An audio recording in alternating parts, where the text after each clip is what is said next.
The Bible in a Year, Day 37, Leviticus 1 through 4. The Lord called Moses and spoke to him from the tent of meeting. Speak to the Israelites and tell them, when any one of you brings an offering of livestock to the Lord, you shall bring your offering from the herd or from the flock. If a person's offering is a burnt offering from the herd, the offering must be a male without blemish.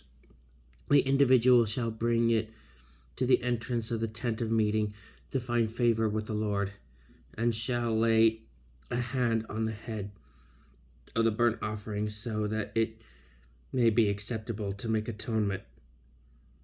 For the one who offers it, the bull shall then be slaughtered before the Lord. And Aaron's son, the priest, shall offer its blood by splashing it on all the sides of the altar, which is at the entrance of the tent of meeting. Then the burnt offering shall be flayed and cut into pieces. After Aaron's sons, the priests, have put the burning embers on the altar and laid wood on them, they shall lay the pieces of meat together with the head and the sweat on top of the wood and the embers of the altar. But the inner organs and the shanks shall be washed with water. The priest shall burn them all of it on the altar as a burnt offering, a sweet-smelling oblation to the Lord. If a person's burnt offering is from the flock, that is, a sheep or a goat, the offering must be a male without blemish. It shall be slaughtered on the north side of the altar before the Lord, and Aaron's sons, the priests, shall splash its blood on all its sides on the altar.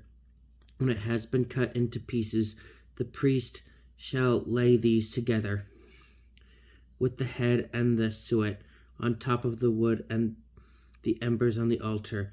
But the inner organs and the shanks shall be washed with water. The priest shall then offer all of it, burning it on the altar. It is a burnt offering, a sweet-smelling oblation to the Lord. If a person offers a bird as a burnt offering to the Lord, the offering brought must be a turtle dove or a pigeon. Having brought it to the altar, the priest shall wring its head off and burn it on the altar. The blood shall be drained out against the side of the altar. He shall remove its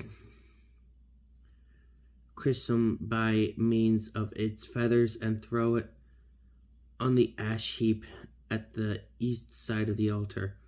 Then, having torn the bird open by its wings, without separating the halves, the priest shall burn it on the altar, on the wood and the embers. It is a burnt offering, a sweet-smelling oblation to the Lord.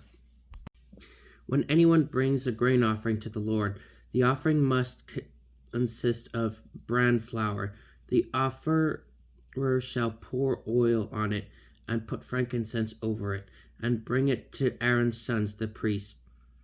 A priest shall take a handful of the bran flour and oil, together with all the frankincense and shall burn it on the altar as a token of the offering, a sweet-smelling oblation to the Lord.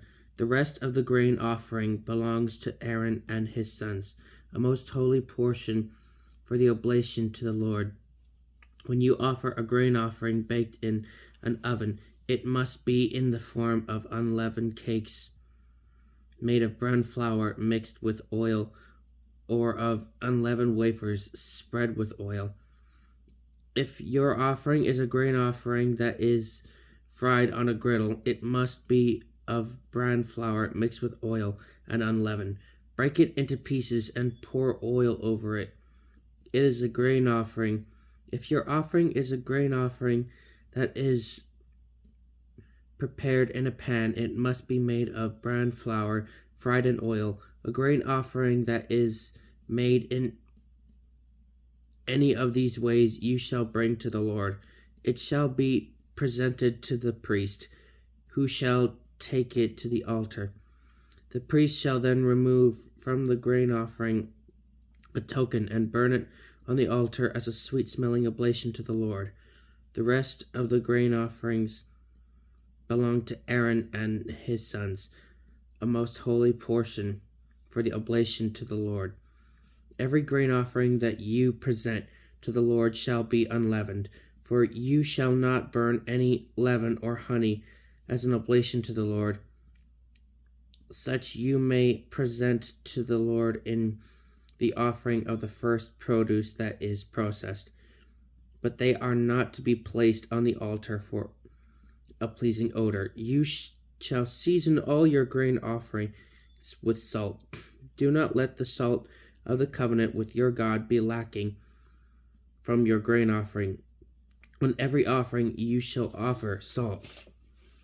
If you offer a grain offering of its ripe fruit to the Lord, you shall offer it in the form of fresh early grain roasted by fire and crushed as a grain offering of your first ripe fruits. You shall put oil on it and set frankincense on it. It is a grain offering. The priest shall then burn some of the groats and oil together with all the frankincense as a token of the offering, an oblation to the Lord.